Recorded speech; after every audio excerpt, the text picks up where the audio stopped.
Hey everyone, welcome back to Integrative Psychonautics and a happy 2023 to you all. I hope you all had an awesome New Year's. I hope you're doing well out there. I hope you're thriving. And just on the off chance that you've set some New Year's resolutions or you struggle with New Year's resolutions, anything like that, in today's video, I wanted to offer you some alternative ways of thinking about or approaching both goal setting and what might be a nice alternative to this whole kind of paradigm of setting up goals altogether. Because as we all know, a lot of people, let's say most people probably struggle to actually continue to consistently achieve their goals. You know, we tend to set these big, grandiose public declarations of what we're going to do differently in the new year. And then sure enough, by mid-January, early February, maybe mid-February for some of you, that has totally crumbled back into whatever your old kind of default pattern was. So I wanted to give you a bit of a twist on that, some new ways of thinking about goal setting, and then also a new way of relating to having what you want in your life that's kind of a little bit outside the paradigm of goals. Because, sometimes I think goal setting just really isn't the right way to think about personal growth, personal development, and experiencing what we want. So with that being said, let's go ahead and get into it. And quick admission for you guys really quick.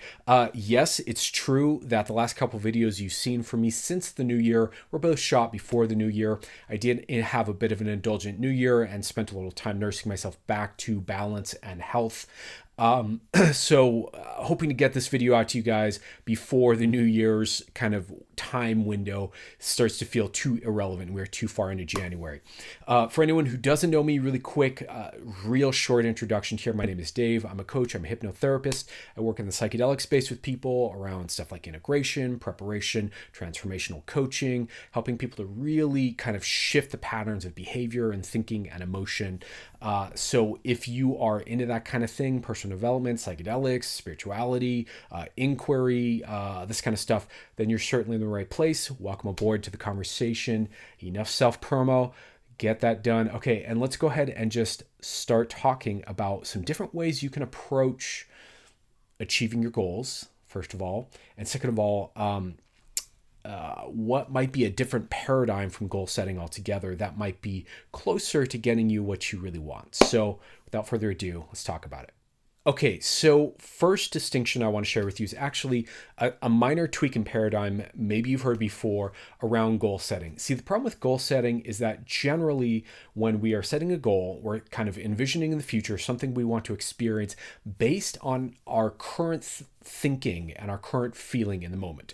So if I feel dissatisfied with something, I might envision a resolution to that issue further on down the line, but that's still setting up this paradigm of kind of being in reaction to something that's not satisfactory in my life and making life decisions from that reactive place, which is, I think, ultimately less than ideal. We don't want to be making emotionally charged decisions about what we think we want, based on kind of being in an imbalanced place, whether that's mentally or emotionally. So one of the things that I've learned from one of my teachers that is kind of a better approach, if we're going to be, in my opinion, if we're going to be honest here, is instead of thinking about, goals and this kind of all or nothing, all in, go for it, push, willpower your way based on your reaction to what's been shitty in your life, and then boom, when you get there, theoretically you're going to feel awesome and great kind of approach is a shift in paradigm outside of goal setting altogether into drum roll, spoiler alert, processes. There's the dramatic zoom of my camera. Gotta love it.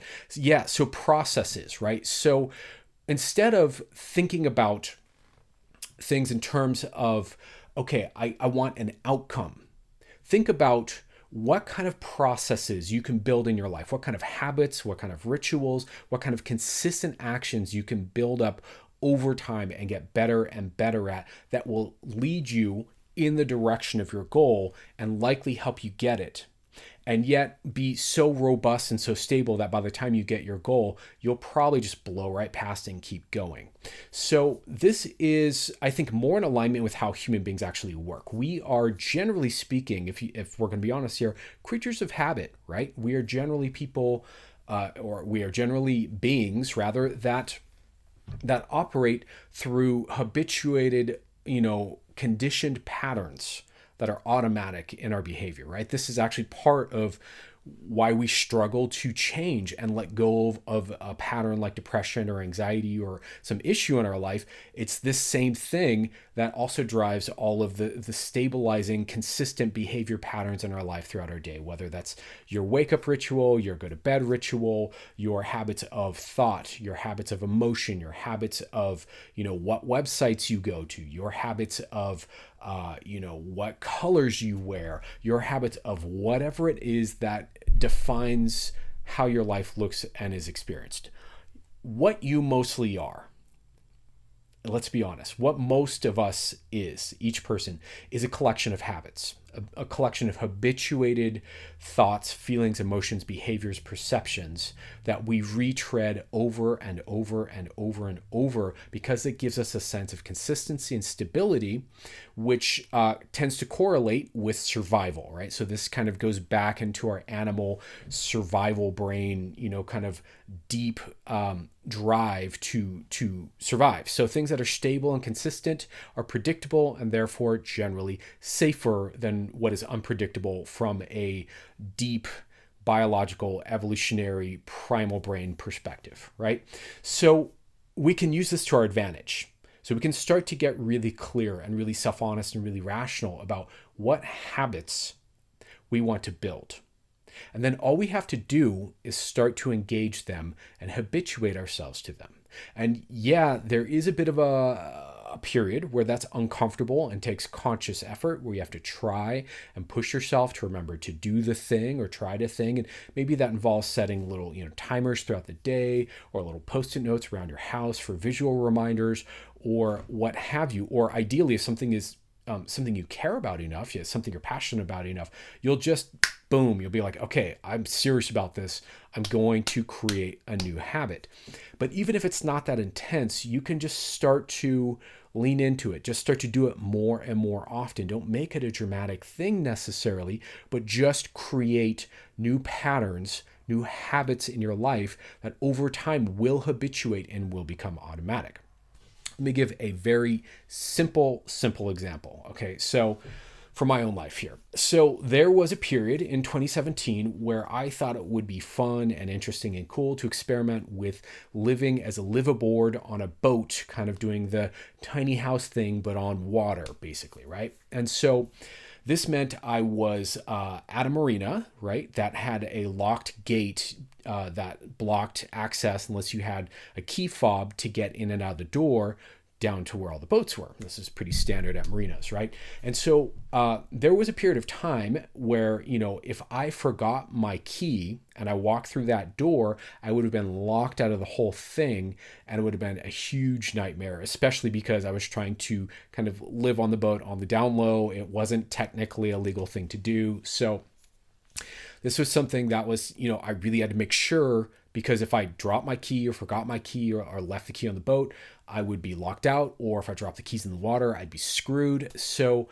this became a real thing to make sure I had my keys on me at all time, anytime I left the boat.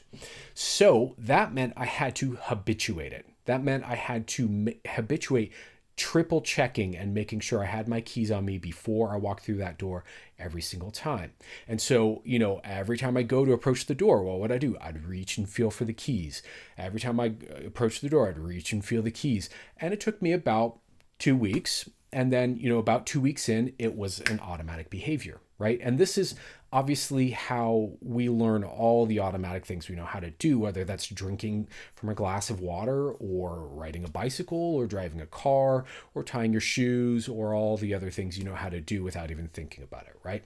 So habits are powerful, and habits define, again, the vast majority of our experience. In fact, if you want to think about it in terms of psychedelics really quick, part of what makes psychedelics so profound are their ability to break us out of our conditioned, habituated cycles of perception and thinking and feeling and experience, and give us kind of a fresh moment of presence where we are not inside of one of our habituated things, and it's really our full functioning in the moment without any kind of predetermined kind of course of action. So I would suggest that instead of using goals, right, that you just decide, okay, what's the goal, or sorry, what's the behavior pattern? What's the habit I want to build that will turn into the goal almost certainly being achieved? And it doesn't matter, what this is, if we're talking money, if we're talking socializing, if we're talking something simple like getting better at an instrument, or, losing 10 pounds, or whatever your intended goal in this moment. The stronger thing you can learn how to do is build habits around your goals and habituate yourself to achieve them. And if you think about something like business success, money, you think about something like, building a social life. If you're creating a habit around these things, one of the problems with goal setting, is that usually when you get the goal, the source of motivation goes away, right? And then you kind of stall out, and then you're kind of left with not knowing what to do. Should I do more? Should I not? What if the goal's unsatisfying? These kinds of problems, right? If you shift instead to building habits, then when you hit that mark, you just keep going right past it. It's like, okay, my goal is to make, X amount of dollars per month. Okay, boom, boom, boom. I'm going to build the habits to do that. Once I get there, I'm just going to keep building, keep going, keep scaling that up to maybe a higher dollar amount, or, maybe stabilizing that and knowing that now I have a system to know exactly how to make however much money a month I want to make. I hope this is making sense. Sounds boring. It sounds ugly. It sounds too simple. It's not as sexy as I'm going to, become super fit and, blah, blah, blah. But it's much more robust and it's much more powerful. And there are things you learn by building habits that kind of insulate you from the fear of failure, that insulate you from setbacks really killing your motivation to achieve the goal, that kind of insulate you from those hollow victories of getting the thing and it's just not that rewarding. Habits are so much more useful to understand and build a strong relationship to. So that is the paradigm shift here, but I wanted to offer you another piece of advice on New Year's goals inside the paradigm of goals that I think would also be of interest to you guys. So watch. Okay, suggestion number 2 here. Now this is something that is inside of the paradigm of goals, right? But this is a very different relationship to goals. This is something I learned in one of my trainings from one of my favorite teachers, John Overdurf. It's his Beyond Goals model, and it's something that I use all the time with integration with people. So kind of adding a little psychedelic twist here, if you get good at what I'm about to teach you, this becomes an excellent way to really deeply integrate whatever your learnings are from your journeys. So Beyond Goals goes like this. Generally speaking, most people pick these large goals, right? And then we kind of like try to just throw everything we've got at sustaining, a limited sense of willpower towards pushing ourselves to achieve that goal. And that can be really exhausting, can be really draining. And if you are starting with a big goal, right, some huge life goal, and you're kind of at a very beginner place, it can often be for a lot of people demotivating actually and overwhelming because the goal's so big in our conception and where we're at with our, perhaps a lack of abilities or lack of capabilities seems so small in comparison. The ability to achieve a big goal just seems like unfathomable, right? This is super common. I see this all the time with clients. And so one of the things you can do is what's called the Beyond Goals model.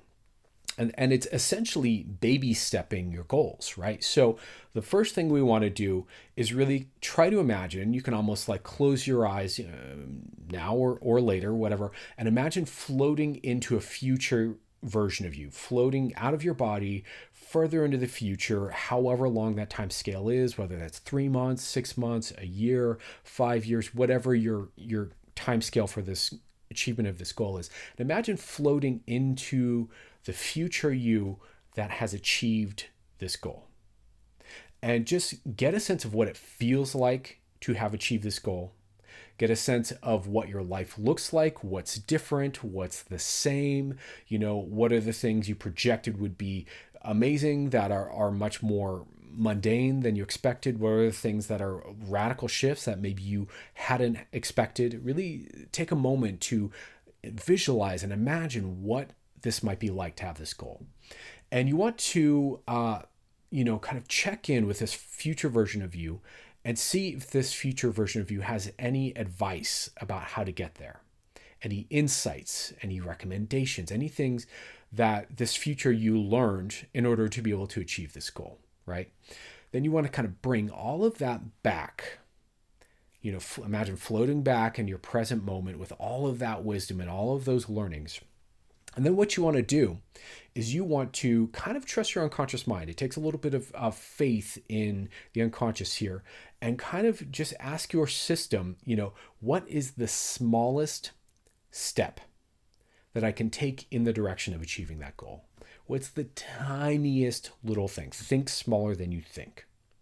Usually people are like, oh, well, I would blah, blah, blah, blah, blah. No. Dial it way, way back.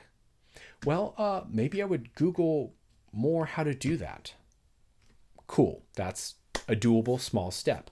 Maybe I would call one friend who I know knows a little bit about this. Cool. That's a doable small step. Maybe I would, and you start to, what you want to do here is start to do lots of little, what's the next step? What's the next step? What's the next step? Repetitively. So instead of just taking that one small action and then, oh, cool, I'm good, and I'm going to go eat Oreos and watch Netflix, you just continue to iterate lots of small steps that seem highly doable, well within your comfort, well within the bandwidth of what you're capable of now, continuing to stack those on top of each other. And what happens is not unlike compound interest in finance, which is essentially, if you doubled a penny each day, I think over the course of 30 days, you end up with millions. I forget the exact number, but it's I want to say 4 million, or maybe it's 1.4 million. But if you double a penny every day, you go from like nothing, then boom, at the end of the month, it scales up really quickly. It's kind of the same thing with goals here. If we are just iterating and kind of doubling down and kind of stacking small wins and just continuing to take small actions and next small step and next small step, but they're getting a little bit bigger over time, that ends up scaling to boom, a big exponential explosion of success. So this is a nice way to get yourself to, again, habituate and do something new without overwhelming yourself or kind of freaking yourself out along the way. What I've found applying both of these, and again, that's awesome for integration, by the way. So if you're like, okay, I want to start bringing more joy in my life. Okay, well, what's the next smallest thing you can do that just starts to move you in the direction of a little more joy in your life? Super doable, super tiny. Think small. I could, write myself a little note, on my phone and set it to an alarm so that it gives me a sweet message once a day or something. Who knows? Everyone's different. But you want to trust your unconscious mind with whatever that it presents, right? And just, okay, boom, that's a good idea. I don't know why that's a good idea, but I'm going to just kind of roll with that and do these small steps in the direction of my goal. Right? Feeling that alignment with your future self. So you've kind of created this sense of connection, this line through time between your current self and your future self. And while you may not know all the steps between here and there, you're kind of trusting your unconscious mind now that it knows the direction to start to move you in that direction. My experience of both of these are really, really powerful.